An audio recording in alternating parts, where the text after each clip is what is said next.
إن الحمد لله نحمده ونستعينه ونستغفره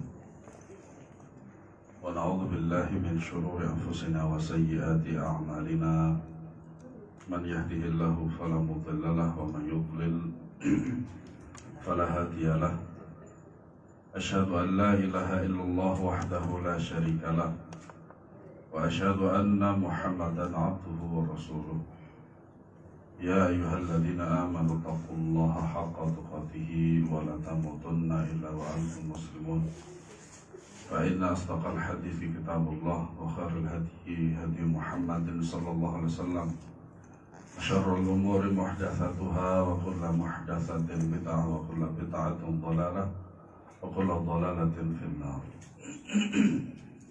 اللهم صل وسلم وبارك على نبينا محمد وعلى آله وأصحابه أجمعين. Ma'asyiral muslimin, a'azanillahu wa iyyakum, melanjutkan pembahasan kitab Mukhtasar Jami' Ulum wal Hikam. Kita pada hadis yang keempat, halaman 43.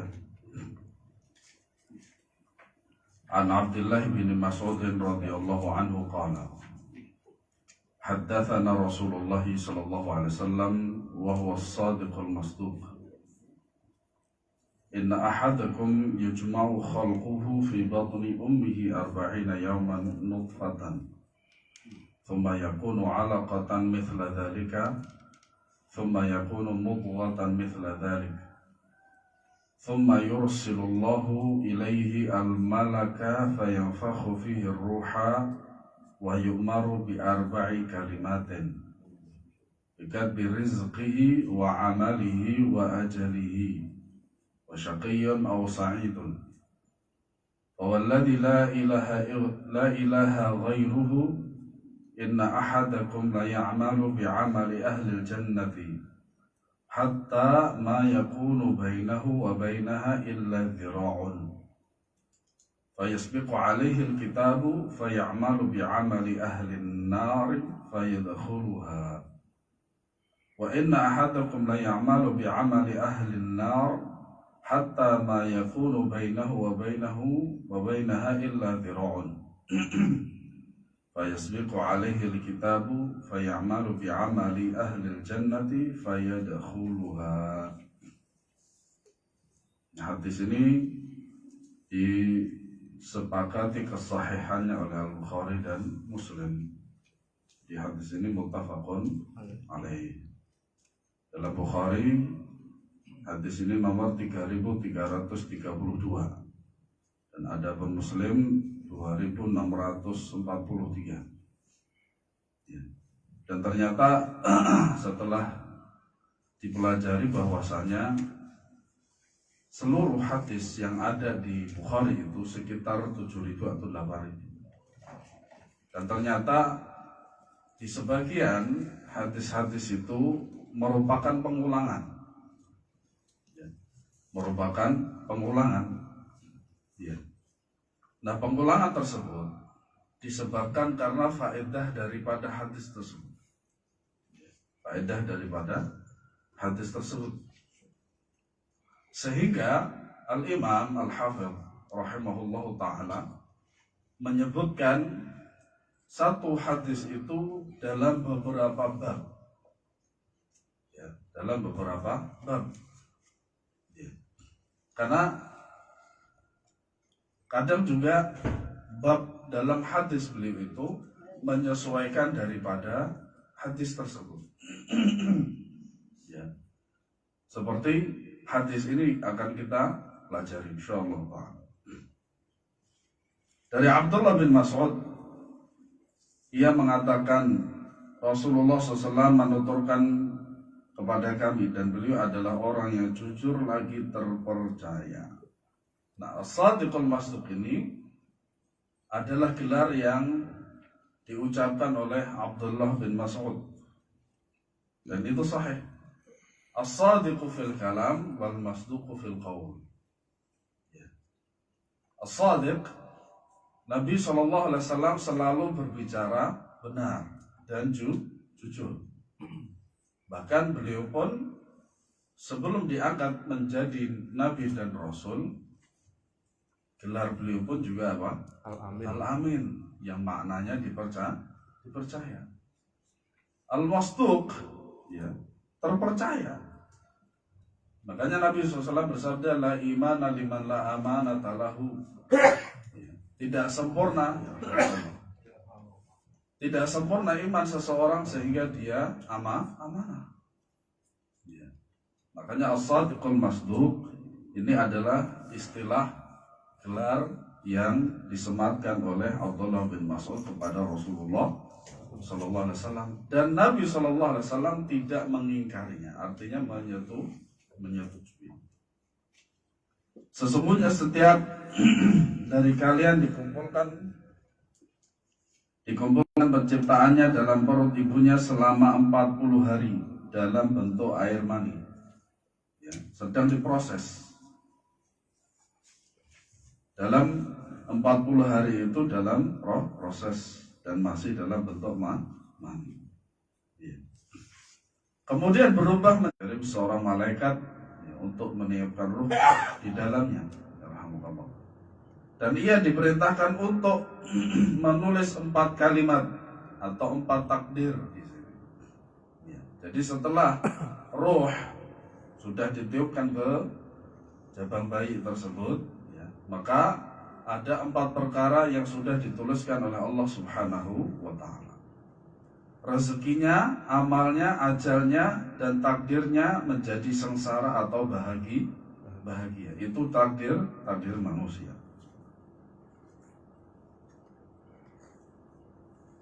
Demi Allah yang tiada Tuhan selainnya, sesungguhnya salah seorang dari kalian beramal dengan amalan para penghuni surga hingga jarak dan dirinya dengan surga hanya tinggal 1 hasta. Akan tetapi catatan takdir mendahulinya sehingga ia beramal dengan amalan penghuni neraka, lantas ia memasuki neraka tersebut. Nah, apa yang kita perhatikan dari hadis ini, mulai dari redaksi pertama sampai redaksi 10 ini, itu adalah rangkaian daripada penciptaan manusia. Nah, kemudian setelah itu barulah berbeda. Makanya bisa jadi Al-Imam Al-Hafidh itu, ya, menyebutkan dalam bab ini, misalkan dalam bab penciptaan manusia misalkan, terus kemudian beliau juga menyebutkan di bab yang lain, kitab yang lain itu dengan bab yang lain berbeda. Ini adalah merupakan salah satu kefaqihan, keutamaan Al-Imam Al-Bukhari. Antum lihat aja kan di sini ada Sahih Bukhari itu. Nanti antum lihat di situ, nanti antum akan melihat, mendapati satu hadis itu beliau letakkan di beberapa bab, ya, di beberapa bab, karena dalam satu matan hadis itu terdapat banyak sekali pembahasan.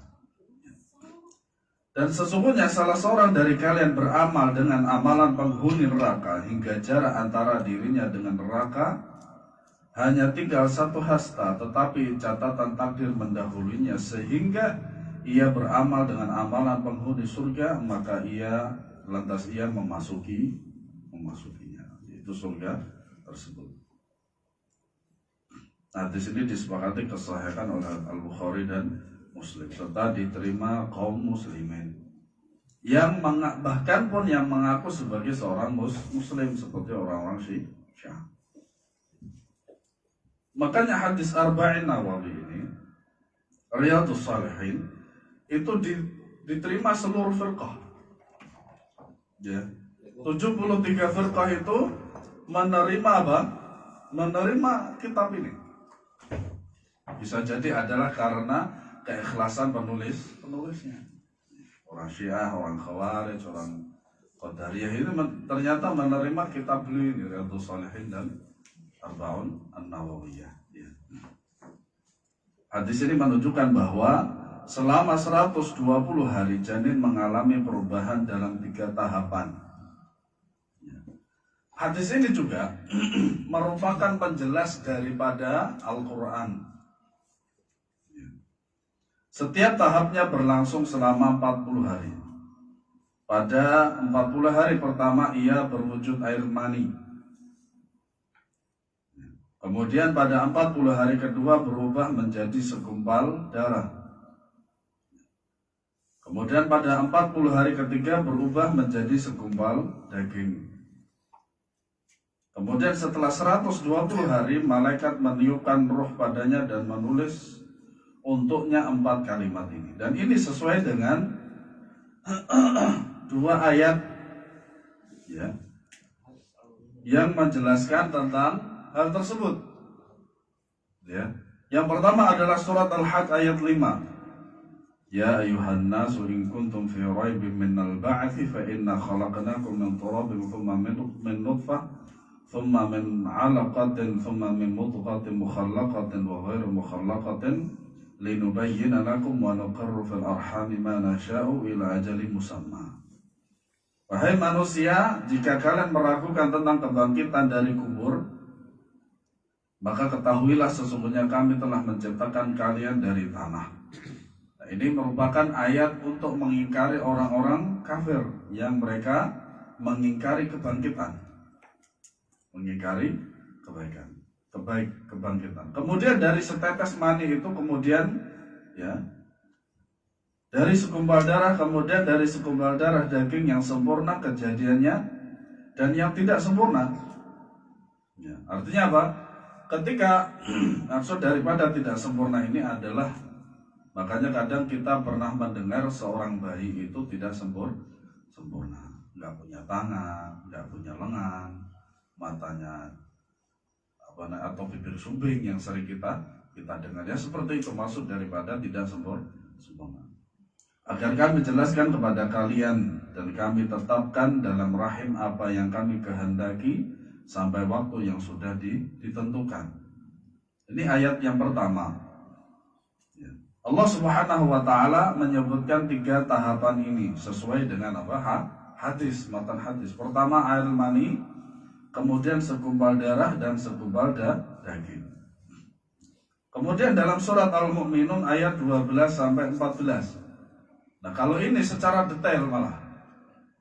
Ya. Kalau di dalam ayat surat Al-Hajj ayat 5 dan hadis tersebut itu dalam 3 tahapan. Adapun dalam surat Al-Mu'minun itu adalah 7 tahapan. Ya. Walaqad khalaqnal insana min sulalatin min tin, thumma ja'alnahu nutfatan fi qararin makin. Thumma khalaqnal nutfata 'alaqatan, fa khalaqnal 'alaqata mudghatan, fa khalaqnal mudghata 'idhaman, fa kasawna al-'idhama lahman, thumma ansha'nahu khalqan akhar, fa tabarakallahu ahsanul khaliqin. Dan sesungguhnya kami telah menciptakan manusia dari suatu saripati yang berasal dari tanah, dari air juga dan juga dari tanah. Kemudian kami jadikan saripati itu air mani yang disimpan dalam tempat yang kokoh, rahim, ya, rahim perempuan. Kemudian air mani itu kami jadikan segumpal darah. Lalu segumpal darah itu kami jadikan segumpal daging, ya. Dan segumpal daging itu kami jadikan tulang belulang. Nah ini tambahan, ya. Lalu tulang belulang itu kami bungkus dengan daging lagi. Kemudian kami jadikan dia makhluk yang berbentuk sempurna. Ya. Maka maha sucilah Allah pencipta yang paling baik. Ya.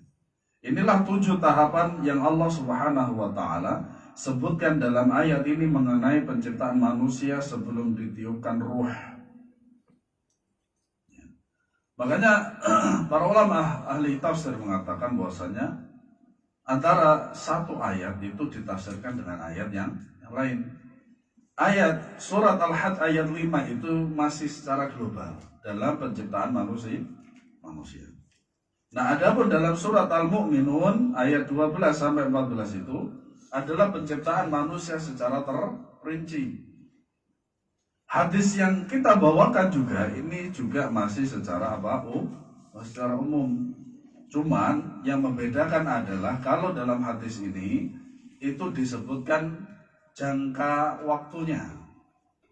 Ya, setiap daripada penciptaan itu mulai dari air mani, kemudian segumpal darah, kemudian daging, kemudian tulang dan seterusnya itu disebutkan, dijelaskan di dalam hadis ini. Ya. Kemudian Ibnu Abbas berkata, manusia diciptakan dari 7 tahapan. Kemudian ia membaca ayat ini. Nah, perkataan Ibnu Abbas radhiyallahu anhu ini merupakan tafsirnya juga daripada ayat tersebut. Tafsir dari ayat tersebut. Sebagian ulama ahli fikih berpendapat, nah ini tentang bagaimana menggugurkan janin antara sudah sempurna daripada penciptaan tersebut dengan sebelum ada fikihnya. Sebagian ulama ahli fikih berpendapat bahwa wanita diperbolehkan untuk menggugurkan janin dalam perutnya sebelum ruh ditiupkan padanya. Sebelum ruh ditiupkan padanya. Nah, masalah fikih seperti ini tetap akan dibahas oleh para ulama. Yang seperti inilah kadang juga tidak masuk di dalamnya perasaan atau akal. Yang akhir-akhir ini kita dapati seorang yang terkenal di Indonesia mengatakan harus ditimbang dengan apa? Dengan akal. Padahal akal itu sangat terbatas. Dan bahkan itu adalah salah satu cara metode beragamanya orang Mu'tazilah. Bahkan ini adalah kaidah iblis. Yaitu apa? Mempertentangkan wahyu dengan rohyunya, pendapatnya. Dia mengatakan bahwasanya apa? Ana khair minhu khalaqtahu min turabin wa khalaqtani min tin. Engkau menciptakan Adam itu dari tanah, sementara aku diciptakan dari api. Ini kan batil. Di antara salah satu cara mematikan api itu dengan apa? Tanah. Dengan tanah. Dengan tanah. Saya sering melihat sebuah tayangan di Facebook dan itu video pendek. Seorang itu ingin membuat misalkan pisau dari tembaga yang telah misalkan tembaga atau dari besi yang sudah dilelehkan menjadi cair. Salah satu caranya adalah dengan membuat cetakan itu di atas tanah. Makanya salah satu cara untuk mematikan api itu adalah dari tanah. Maka hal tersebut maka kaidahnya adalah kaidah iblis. Nah, sebagian ulama ahli fikih berpendapat bahwa wanita diperbolehkan untuk menggugurkan janin dalam perutnya sebelum ruh ditiupkan padanya. Apapun alasannya, dibolehkan. Yang penting sebelum. Kenapa? Karena kenapa seorang wanita atau suami istri ini menggugurkan janinnya itu, maka dikembalikan pada illah atau sebab masing-masing daripada yang melakukan tersebut. Dan tentu saja ada yang membolehkan, ada yang tidak, selama pendapat-pendapat tersebut itu sesuai dalil dan dalilnya atau perkataannya adalah kuat. Dan mereka menganggap hal itu seperti azl. Azl itu apa? Azl itu adalah mengeluarkan air mani di luar rahim. Jadi ketika suami istri ini melakukan jima, dan sang suami berikut juga istri sepakat untuk tidak ada rencana atau belum punya rencana untuk memiliki anak dalam jangka waktu setahun atau 2 tahun. Dalam setahun atau 2 tahun. Tetapi azl ini haruslah dengan izin sang istri. Azl ini haruslah sesuai dengan izin sang istri. Kalau memang keduanya sepakat untuk tidak memiliki anak dalam jangka waktu setahun atau 2 tahun, maka azl inilah yang dilakukan. Nah, ketika sudah sampai pada klimaksnya di antara keduanya, entah itu yang istri dulu keluar, ya. Nah, kemudian sang suami kemudian maka air maninya itu dikeluarkan dari farjinya. Atau ketika air mani itu akan keluar maka dicabutlah ya zakar daripada sang suami. Itu boleh. Ya, itu boleh. Azal, namanya azal. Namun ini adalah pendapat yang lemah karena janin adalah anak yang sudah jadi dan mungkin sudah berbentuk. Ya, sudah berbentuk. Sedangkan pada azal anak memang belum ada sama sekali. Ya karena memang beda, azal dengan janin itu berbeda. Kalau azal bahkan pun tanpa azal pun juga itu merupakan cikal bakal daripada janin. Ya. Para sahabat kami yaitu pada Al-Imam Ibnu Rajab Al-Hambali menegaskan bahwa jika anak sudah menjadi segumpal darah maka ia tidak boleh digugurkan karena ia sudah membuahi rahim. Berbeda dengan air mani yang belum membuahi rahim atau bahkan mungkin tidak pernah membuahi rahim. Jadi yang boleh adalah ketika apa? Ketika hal tersebut masih berupa apa? Air mani. Gitu. Nah di situ footnote-nya menggugurkan kandungan sebelum roh ditiupkan karena takut fakir hukumnya tidak boleh. Karena hal itu merupakan prasangka buruk kepada Allah. Adapun jika demi kemaslahatan yang besar seperti menggugurkan kandungan sebelum ditiupkan ruh karena mereka tinggal di dalam tekanan orang musyrikin atau karena adanya kecacatan atau adanya sesuatu yang dapat menyebabkan kerusakan atau penyakit dan yang menginformasikan itu adalah dokter ahli kandungan dan demi kesehatan sang ibu, maka menggugurkan dan kandungan dalam keadaan demikian diperbolehkan. Tapi yang penting harus ada kejelasan. Ya, harus ada kejelasan, terutama dari dokter sebagai ahli kandungan. Ya, jangan hanya karena takut fakir atau miskin, ya, dan demikian rupa, maka hal ini tidak boleh. Tidak boleh. Ya. Sabda Nabi SAW, "Walladzi la ilaha ghairuhu inna ahadakum la ya'malu bi'amali ahli jannah." Nah, Syekh di sini tidak menjelaskan secara detail daripada tentang penciptaan manusia karena sudah diwakilkan dengan dua ayat tadi, ya. Surat Al-Hajj ayat 5 dan surat Al-Mu'minun ayat 12 sampai 14. Nah, secara detail, lebih detailnya lagi, antum bisa bertanya kepada dokter, ya, kepada dokter. Nah, demi Allah yang tiada Tuhan selainnya, sesungguhnya salah seorang dari kalian beramal dengan amalan para penghuni surga. Semoga Allah Subhanahu wa ta'ala menjadikan kita ahli surga. Amin. Ada yang berpendapat bahwa bagian ini merupakan sisipan dari perkataan Ibnu Mas'ud. Jadi pada perkataan ini fawalladzi la ilaha ghairuhu, nah ini dan sampai seterusnya itu adalah perkataan siapa? Ibnu Mas'ud, bukan perkataan Rasulullah SAW. Akan tetapi hadis semakna juga diriwayatkan dari Nabi SAW melalui berbagai jalur. Makanya ketika kita membahas sebuah hadis, mempelajari sebuah hadis, kadang kita mendapati hadis ini satu jalur saja. Padahal bisa jadi hadis ini melalui beberapa jalur. Nah, jalur yang dimaksud di sini adalah jalan. Hadis ini diriwayatkan dari siapa? Abdullah ibnu Mas'ud.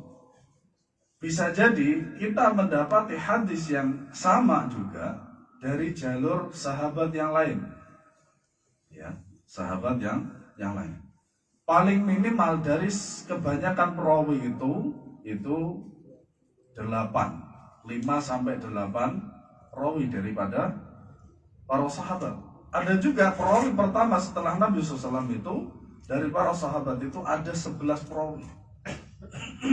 Ya, jadi ada 11 jalur. Nah, masing-masing daripada sahabat ini mereka itu mempunyai rawi-rawi khusus, ya, para perawi khusus yang bisa jadi ada dua kemungkinan. Kemungkinan pertama dia mendapatkan ya riwayat tersebut dari sahabat yang sama atau satu sahabat.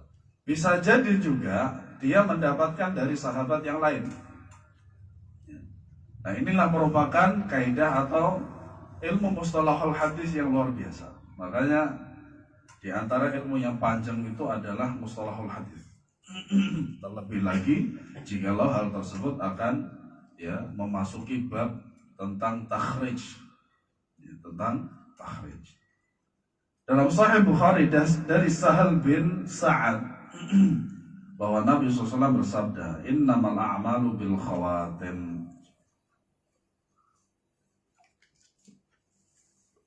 Setiap amal ibadah tergantung pada penutupnya.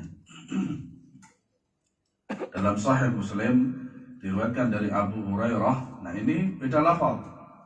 Ya, jadi Al-Imam Muslim ini meriwayatkan dari Abu Hurairah. Adapun yang sebelumnya Bukhari dan Muslim ini meriwayatkan dari Abdullah bin Mas'ud. Nah, itu yang saya maksud jalur atau daripada jalan hadis.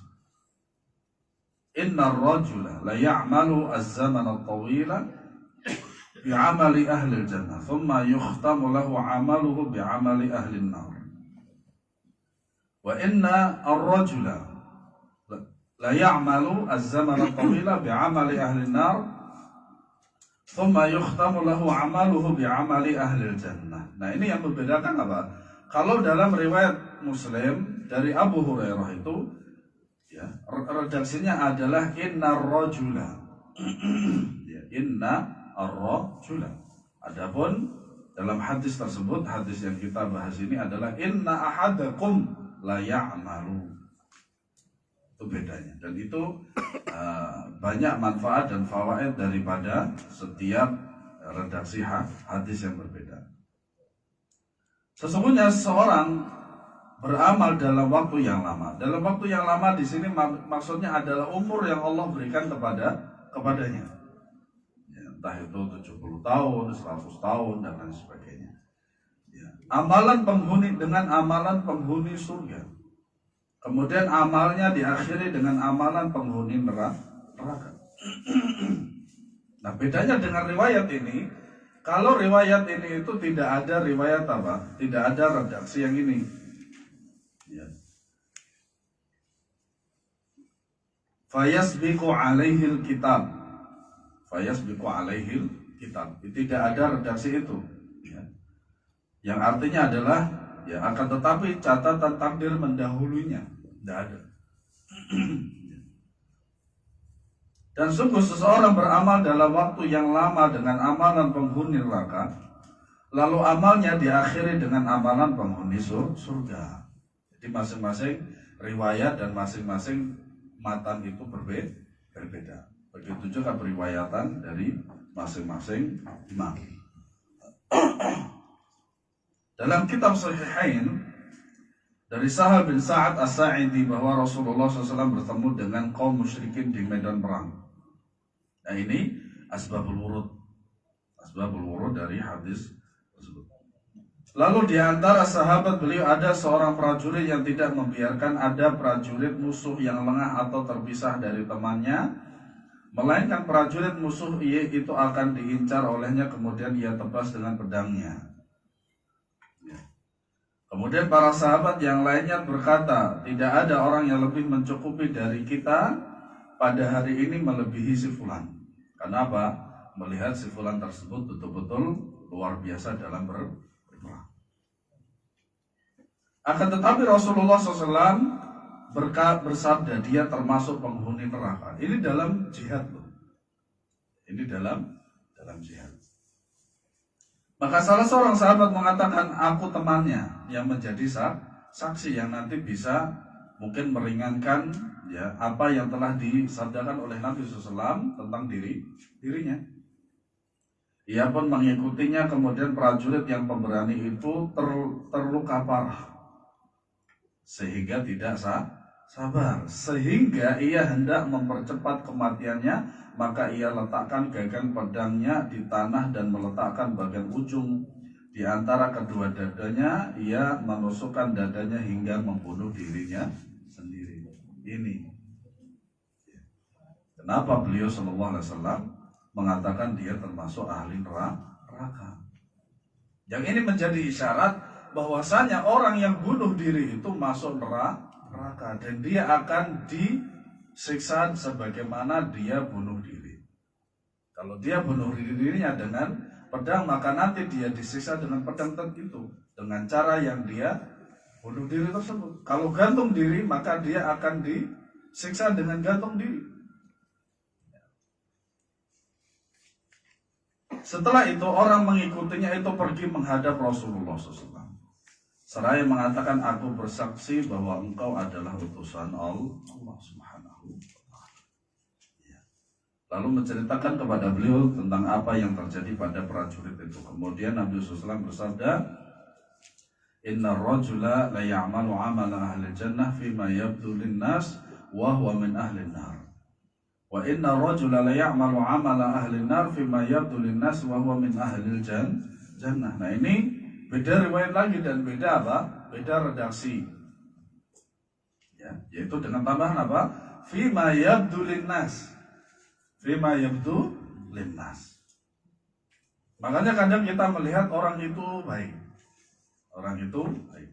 Dan ternyata orang lain melihatnya buruk. Itulah kadang penglihatan manusia itu memang bisa dijadikan sebagai patokan, tetapi dalam waktu yang lain tidak. Nah ini menjadikan isyarat bahwasanya kebaikan itu haruslah istiqomah. Adapun keburukan jangan sampai istiqomah. Khawatir nantinya dia mati dalam keadaan demikian. Makanya ketika Ramadan, ya ketika kita akan atau menjalani Ramadan itu pasti kita selalu disampaikan apa? Ya baghil khairi akbir wa ya baghil syarri aqsir. Ya. Wahai orang-orang yang menginginkan kebaikan, sambutlah kebaikan di bulan Ramadan. Wahai orang-orang yang akan berbuat keburukan, maka tahanlah. Makanya ketika kita berbuat baik, maka istiqomah. Ketika kita berbuat buruk, sudah sampai di situ saja. Khawatirnya apa? Nanti ya mati dalam keadaan su'ul khatimah. Waliyahzubillah. Sesungguhnya seorang benar-benar melakukan amalan penghuni surga dalam penglihatan manusia. Padahal ia termasuk penghuni neraka, dan sesungguhnya seseorang benar-benar melakukan amalan penghuni neraka dalam penglihatan manusia, padahal ia termasuk penghuni surga. Nah, hadis ini sebenarnya bukan sebuah keputusan. Tidak. Kenapa? Bisa dirubah, entah itu dengan doa, kemudian usaha dengan melakukan kebaikan. Makanya di antara hikmah kita tidak mengetahui apakah kita termasuk ahli surga atau tidak itu, ya amalan itu. Supaya kita betul-betul beramal sesuai dengan syariat. Dan Al-Bukhari menambahkan dalam riwayatnya yang lain, innamal a'malu bil khawatim. Setiap amal ibadah tergantung penutupnya. Kalau penutupnya baik berarti husnul khatimah. Kalau penutupnya buruk berarti su'ul khatimah. Nas'alullah as-salamata wal afiyah.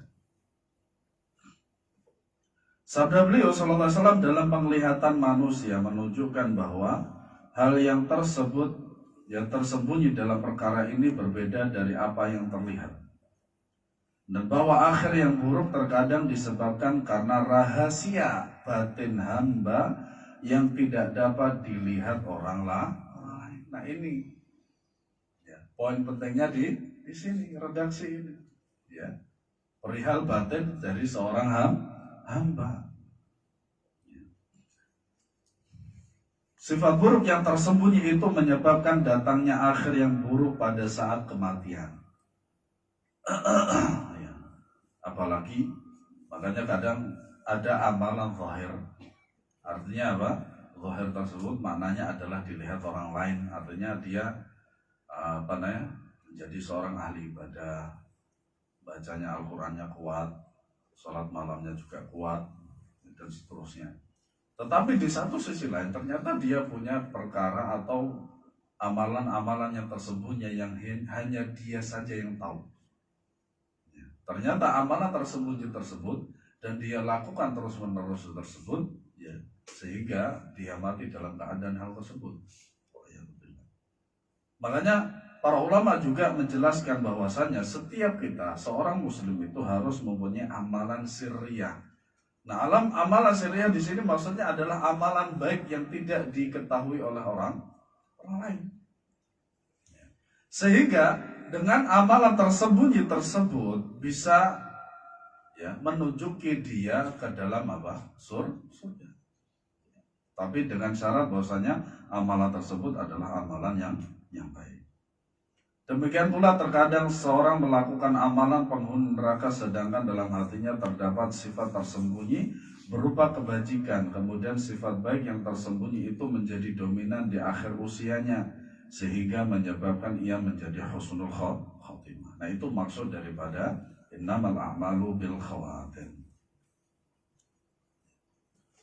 Abdul Aziz bin Abu Ruwad berkata, aku pernah menjenguk seorang menjelang kematiannya yang sedang ditalqin dengan kalimat la ilaha illallah.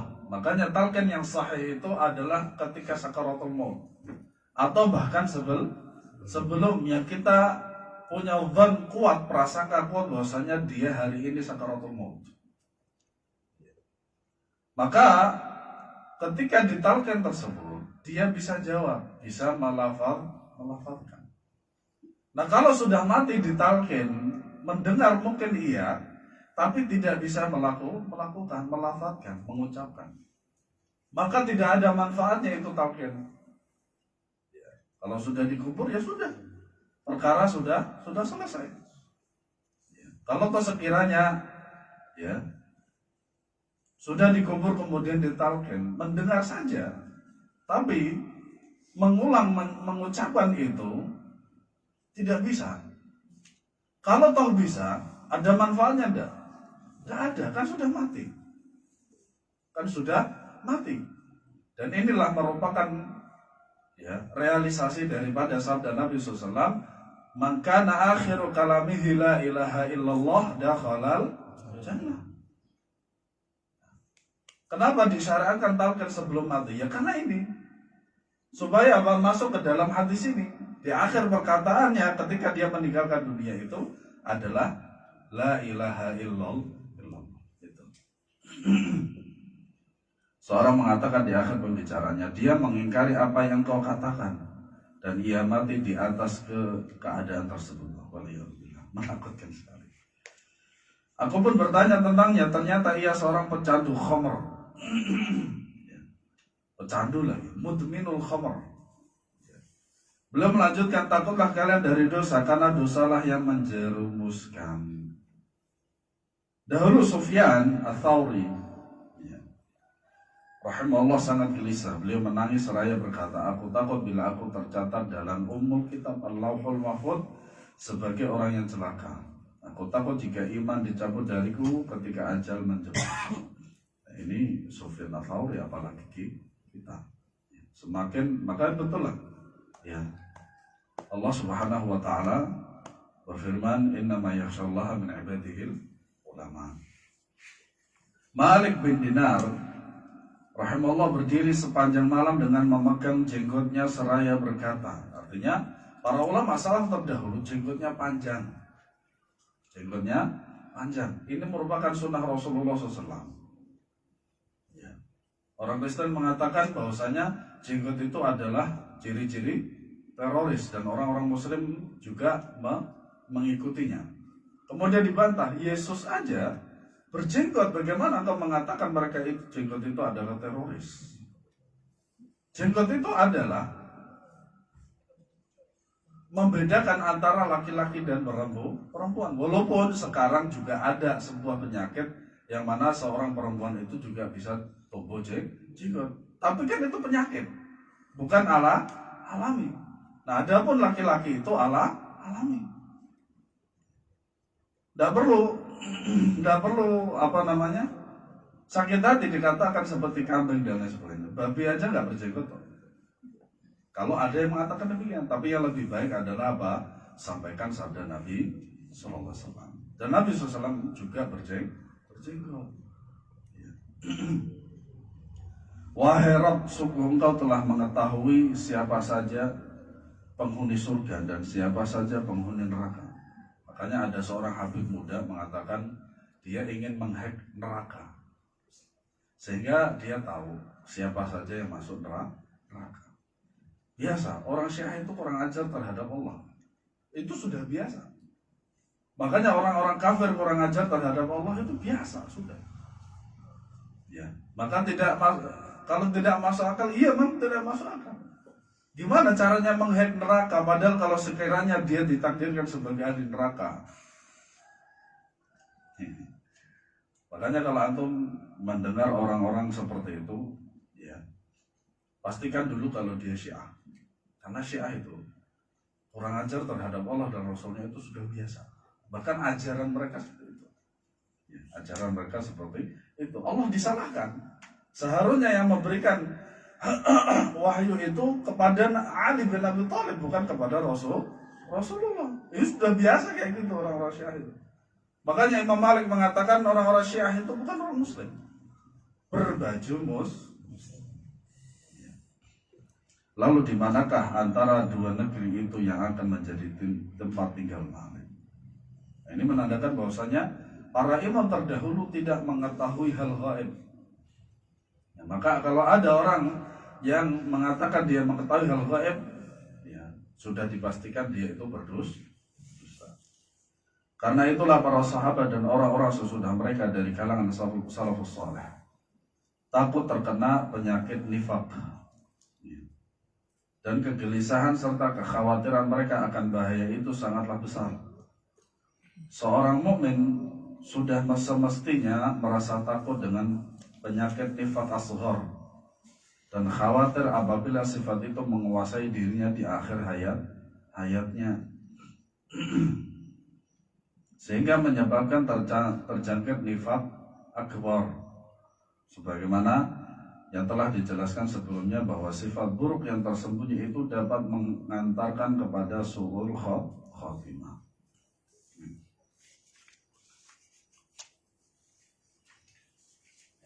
Sungguh Nabi SAW dalam doanya banyak mengucapkan ya muqallibal qulub fabil qalbi ala dinik. Wahai zat yang membolak-balikan hati, teguhkanlah hatiku di atas agamamu. Kemudian beliau ditanya, wahai Nabi Allah, kami telah beriman kepadamu dan kepada ajaran yang kau bawa, lalu apakah engkau khawatir terhadap kami? Beliau menjawab, na'am. Innal quluba baina usbu'aini min asabi'illahi jalla jalaluhu yuqallibuha kaifa yasha. Ya, karena hati itu berada di antara dua jari di antara jari-jari Allah. Syekh Abdul Aziz Al-Syekh Ar-Rajhi, Syekh Abdul Aziz Ar-Rajhi, ketika kita, nah ini juga ini beliau memberikan tanbih, peringatan kepada para dai dan juga para orang-orang yang menyampaikan dalil-dalil dari ayat-ayat ataupun dari hadis-hadis yang berkenaan dengan sifat fisik Allah. Sifat fisik Allah. Seperti hadis ini. Syekh Abdul Aziz Rajhi ketika menyampaikan hadis ini, ya, hadis yang semacam ini, beliau melarang kita untuk memberikan isyarat. Jadi begini, ketika saya baca hadis ini, membaca arti dari hadis ini, kemudian saya menunjuk, ya, seperti ini, saya contohkan. Ya, karena hati ini berada di antara dua jari dari jari-jari Allah. Ketika saya memberikan isyarat seperti ini dilarang secara syariat. Kenapa demikian? Karena nanti mustami' yang mendengar kajian ini bisa jadi, ya, dalam akalnya itu akan terpatri dengan dua tangan ini, dengan dua jari ini. Nah, itu salah dalam metode, tidak boleh seperti itu. Intinya apa? Sampaikan saja tanpa harus berekspresi.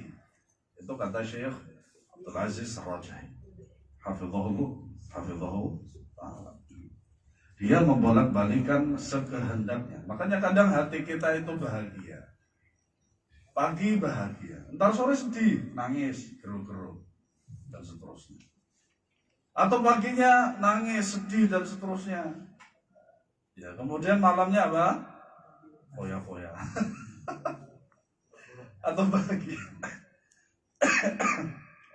Makanya dengan demikian iman itu bisa bertambah dan bisa berkurang. Makanya iman itu tempatnya di dalam hati. Hadis ini diriwayatkan oleh Imam Ahmad At-Tirmidzi melalui jalur Anas bin Malik. Imam Muslim meriwayatkan hadis dari Abdullah bin Amr. Nah, doa sebelumnya yaitu ya muqallibal qulub tsabbit qalbi ala dinik, ini adalah doa penting sekali.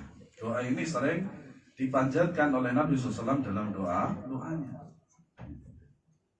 Bahwa dari Imam Muslim meriwayatkan dari meriwayatkan hadis dari Abdullah bin Amr, bahwa ia mendengar Rasulullah SAW bersabda, Inna quluba bani Adam kullaha baina usbu'aini min asabi'ir rahman jalla jalaluh yusarrifu haitsu yasha, thumma qala Allahumma musarrifal qulub sarrif qulubana ala ta'at. Nah, ini juga doa yang sering dipanjatkan oleh Nabi SAW di dalam doanya. Sesungguhnya hati seluruh Bani Adam berada di antara dua jari dari jari-jari Allah. Artinya apa? Sifat-sifat zat Allah Subhanahu wa ta'ala, fisik apa? Dan ini sifatnya khobariyah. Khobariyah. Artinya kita harus beriman. Ya, sifatnya beriman. Kita tidak bisa memberikan contoh fisik jari-jari Allah, wajah Allah, tersenyum, tertawa, marah, dan seterusnya. Itu kita tidak bisa memberikan gambaran fisik tersebut. Kenapa demikian? Karena tidak diterangkan di dalam Alkitab dan Sunnah. Kalau di dalam kitab dan Sunnah saja tidak ada, maka mana mungkin orang itu akan bisa memberikan gambar? Tidak bisa sama sekali. Tidak bisa. Bahkan Nabi yang mulia yang diberikan wahyu oleh Allah Subhanahu wa ta'ala saja tidak bisa memberikan bagaimana fisik Allah. Ya, bagaimana fisik Allah. Dia memalingkan sekehendaknya. Kemudian beliau berdoa, Allahumma musarrifal qulub sarrif qulubana ala ta'atik. Wahai zat yang dapat memalingkan hati, palingkanlah hati kami menuju ketaatan kepadamu. Dan terdapat banyak hadis yang semana dengan hadis ini. Wallahu a'lam bishawab. Karena ini mukhtasar, ringkasan, maka bisa antum lihat penjelasannya secara detail dalam Arba'in An-Nawawiyah. Ya. Dalam Arba'in An-Nawawiyah, entah itu diterangkan oleh Syekh Utsaimin, Ibnu Daqiq Al-Aid, Syekh Shalih Al-Utsaimin, Syekh Shalih Fauzan, atau kitab-kitab terjemahan, itu kitab-kitab terjemahan, atau dari kitab-kitab karangan asatidzah Indonesia seperti Arba'in Nawawi Ustaz Yazid. Itu lumayan tebal, lebih tebal dari buku kita ini. Karena memang ini mukhtasar, ringkasan. Ringkasan itu tidak mendetail, tapi secara umum. Sehingga dengan demikian, secara tidak langsung, maka hal itu menunjukkan kepada kita bahwasanya kita bisa merujuk pada kitab-kitab yang lain dalam buku yang sama. Wallahu a'lam bishawab. Ada pertanyaan monggo? Ada, Pak. Monggo, Pak. Ini di dalam mentafsir, apakah hanya kalimat la ilaha illallah aja dalam mentafsir? Sedangkan orang yang sakaratul maut itu susah. Ketika saya mengajarkan dipaksain susah. Dan saya juga mengkhawatirkan ketika membacakan la ilaha illallah, terakhir dari kalimat la ilaha, tiada Tuhan. Saya khawatir, sehingga saya mengajarkan lafaz Allahu Akbar, Allahu gitu. Bagaimana? Pertama, yang disyariatkan itu adalah kalimat la ilaha illallah. Adapun kekhawatiran itu, makanya tadi saya sudah jelaskan, sekiranya kita tahu dan zon kita secara kuat kalau dia hari ini sakaratul maut, maka talqinkan sebelum itu. Talqinkan sebelum itu.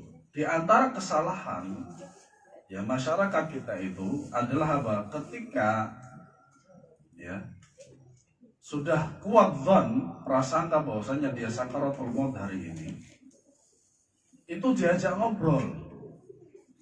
Itu anakmu, itu cucumu. Ini salah besar. Salah besar, biar diam saja. Lebih baik ditalkin daripada harus diajak ngobrol seperti itu. Lebih baik mana ditalkin dengan diajak ngobrol? Talkin. Makanya untuk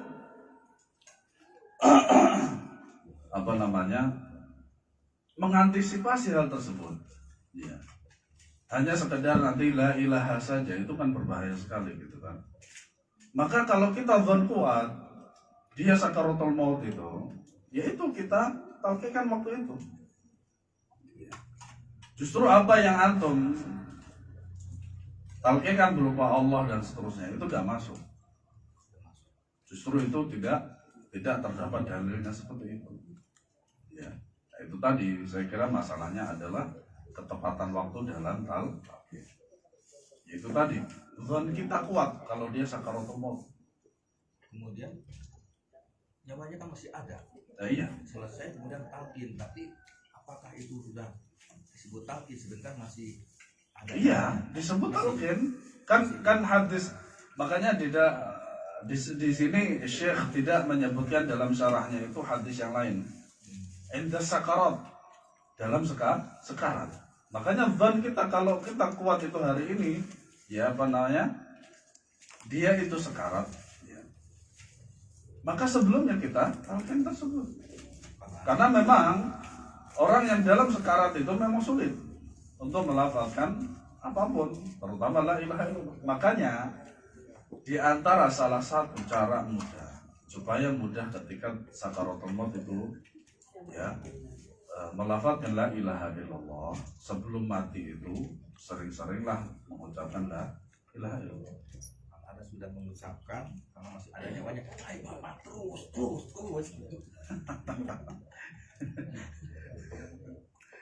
Padahal udah selesai. Yang penting udah mencamping ini.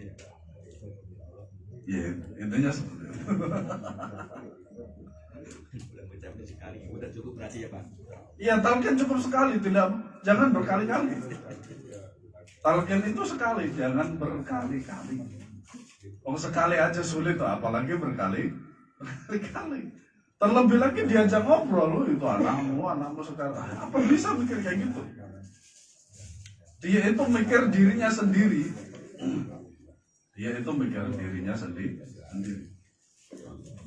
Ya. Dan seterusnya. Wallahu a'lam. Nah, yang lain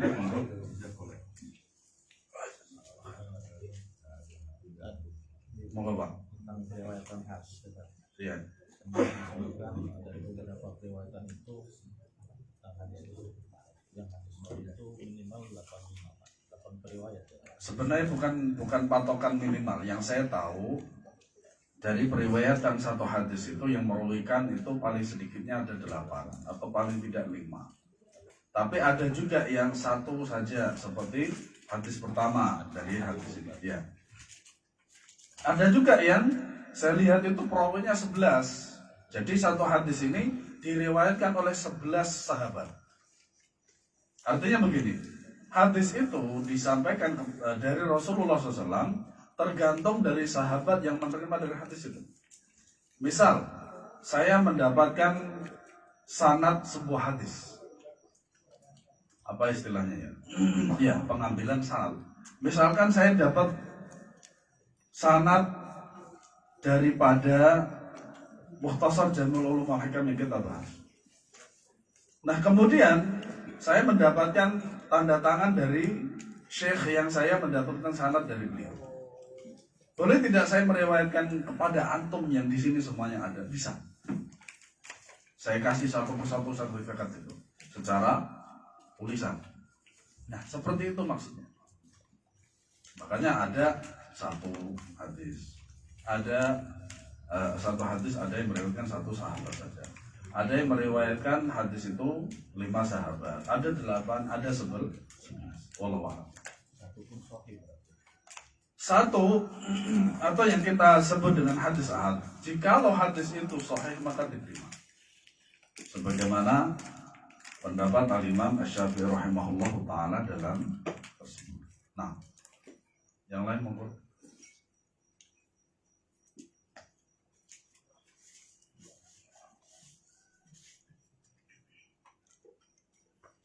Ustaz, perihal membaca surat Yasin, posisinya di mana Ustaz? Ketika talqin apa sudah talqin? Surat Yasin bukan talqin. Dan surat Yasin itu juga bukan untuk orang mayit. Dan hadis tentang surat Yasin itu dhaif. Dhaif. Sudah. Di talqin saya ya. Iya.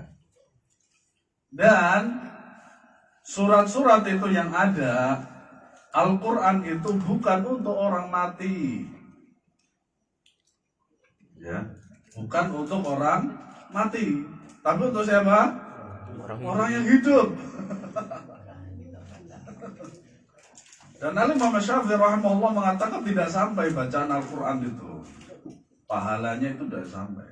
Karena beliau berpendapat dengan ayat wa an laisa lil insani illa ma sa'a, dan apa-apa yang